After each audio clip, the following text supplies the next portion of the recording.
Hi guys, welcome back to my channel. Today I'm going to be making a vintage tomato soup cake. Since I've been making a lot of old recipes from old cookbooks and magazines and things like that, and I recently started using TikTok like a few months ago. I found this TikToker who basically just makes old recipes for short videos, and this one had me really intrigued. I kind of had to try it myself, even though I'm really not convinced. So the first step is to cream these two together. So I have here the flour, 2 cups of sifted flour, 1 teaspoon of ground cloves.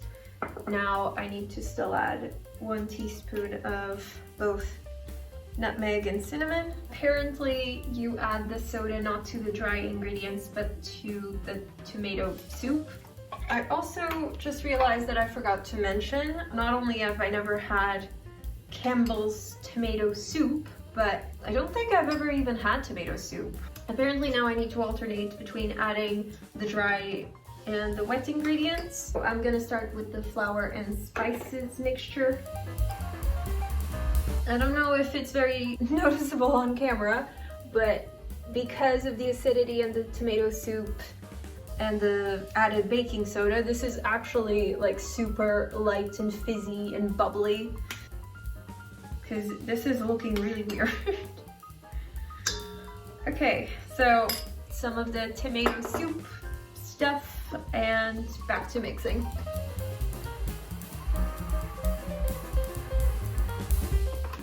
More flour and mix again.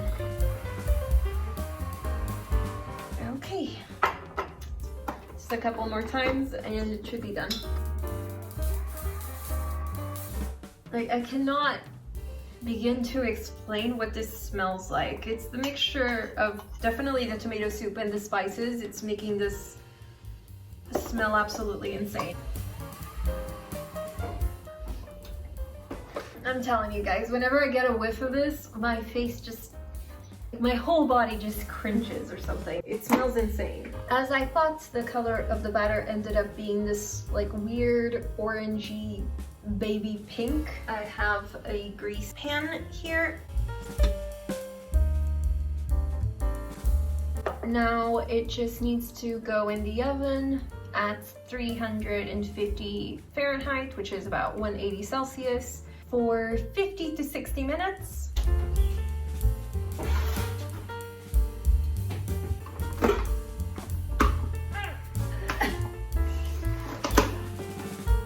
Okay, so the last part of the recipe, outside of the cake itself, is a creamy chocolate frosting.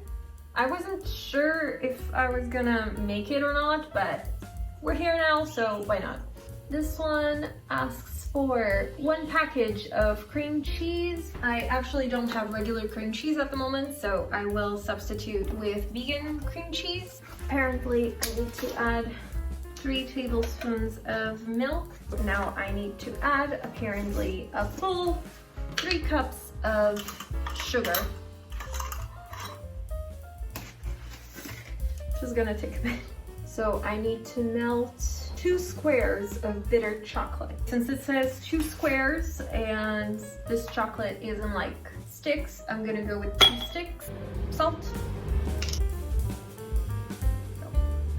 The chocolate is finally melted enough, so I'm going to add it. The frosting is done.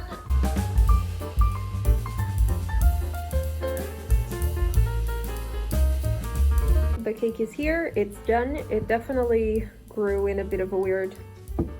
No, not, the frosting is not for you, Ash. Get out, please.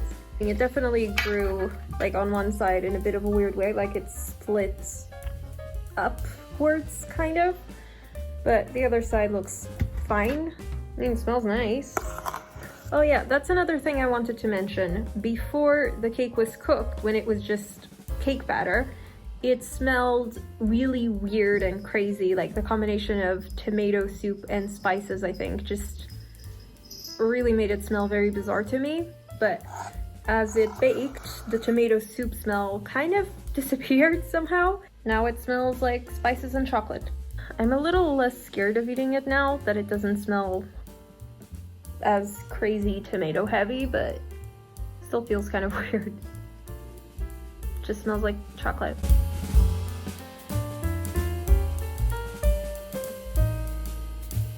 Wait a minute.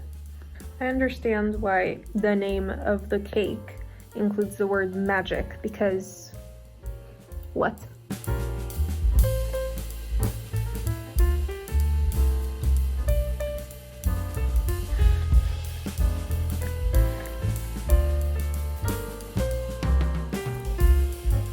It doesn't taste bad in any way. Out of 10, I think I would give it probably like a 7-ish.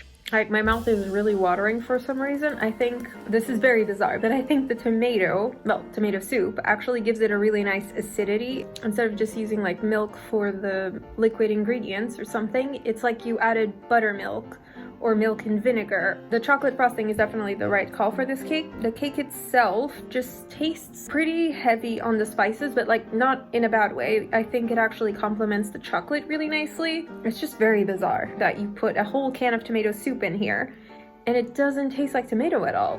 I think it's really interesting as like a thing to make once to try, or if you can convince other people around you to also try it. It's interesting. It's like surprisingly not just edible, but actually kind of good. If you guys tried this recipe, let me know what you think, or if you make it for other people, let me know what the reactions are like. That's it for today's video. I hope you guys enjoyed. If you did, please leave a like, comment, subscribe. Thank you so much for watching, and I'll see you next time.